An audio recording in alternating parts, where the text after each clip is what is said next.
This is AWR Microwave Office tutorial series.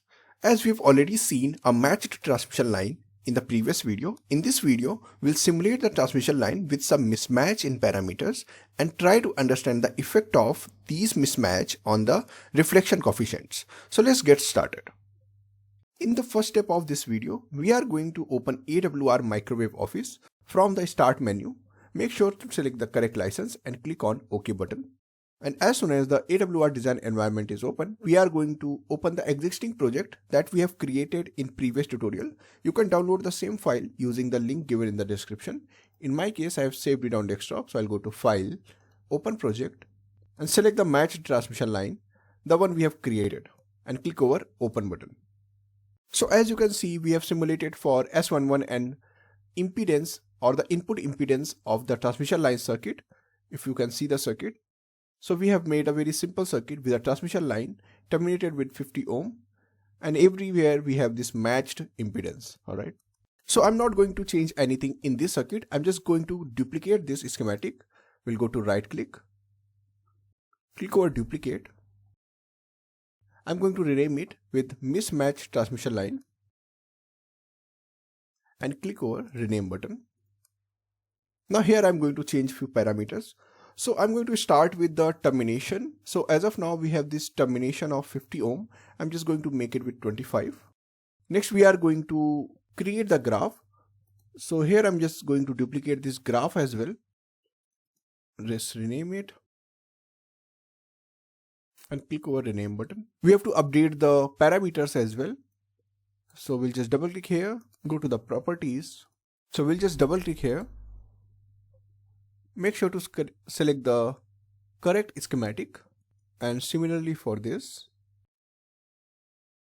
So here we can clearly see we are going to plot for S11 and the input impedance, but now there is a discontinuity at the output side of the transmission line. So it is not terminated with correct impedance. So we can clearly run the simulation and see what happened. So as soon as we have run the simulation, we can clearly see now the impedance is not 50 ohm. Its magnitude is around 41.4695 ohms. If you want to see the real and imaginary part of this measurement, we'll just edit the marker. We'll go to Option, Marker. Here we have to select the real and imaginary and make sure to normalize the Y display and click over Apply and OK. So we can clearly see the real and imaginary part at 3 GHz for this schematic. So as I've already shown you in previous video, we literally don't need to plot for input impedance separately because we can clearly change the measurement type within the S parameter and select the correct display format if you want to see the imaginary and real values. Alright. So for now, I'm just going to remove this measurement. To do that, we'll just select it and click over delete. And as I've already shown you, you have to just edit the marker to get the, so I'm just going to plot for angle and magnitude. So we'll just select angle and magnitude. Make sure to select the impedance profile here, and display type should be reflection coefficient. Now click or apply and OK. So as you can see, now the angle is 108 degree, and that angle is with respect to this. So I'm talking about, as you can see in the image, if I'll draw the line, it will be this angle, which is 108 degree here. Alright. And the magnitude is 0.333. Alright. At 3 GHz of frequency. Now next we are going to see what will happen if we change the length of the transmission line. So currently the transmission line's length is fixed. So now to change the length, we are going to add a tuner there. So again, we'll go to mismatched transmission line schematic. And the length is 10 mm as of now. We'll just select this tuner, we'll select the length and click over tune button. Now here I'm going to tune from, let's say, 1 to 100.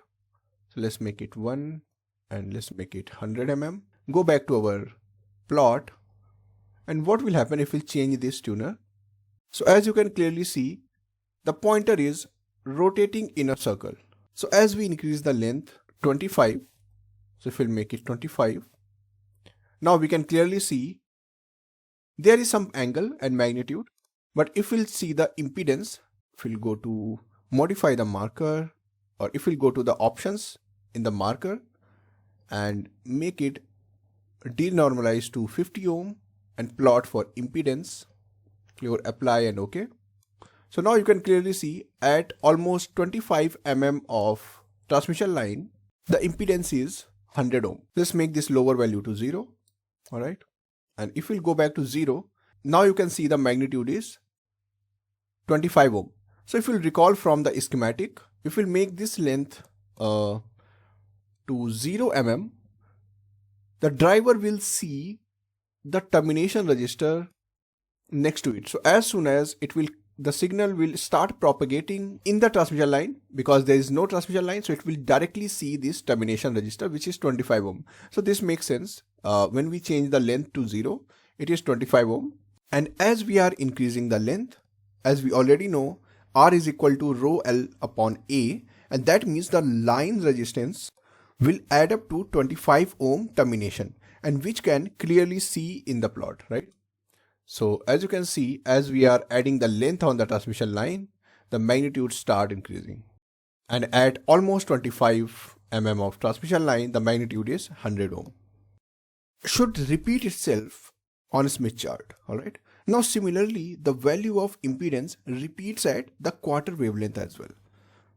So that means if we'll just make it 25, you can clearly see the value is 99 ohm or almost 100 ohm, alright, which is the maximum impedance we'll get at the quarter wavelength of a transmission line, alright.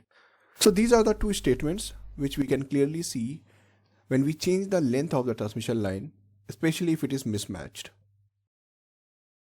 Next we are going to save this project, so I'm just going to close this tuner. We'll go to File, click over Save As, and we are going to create a new folder.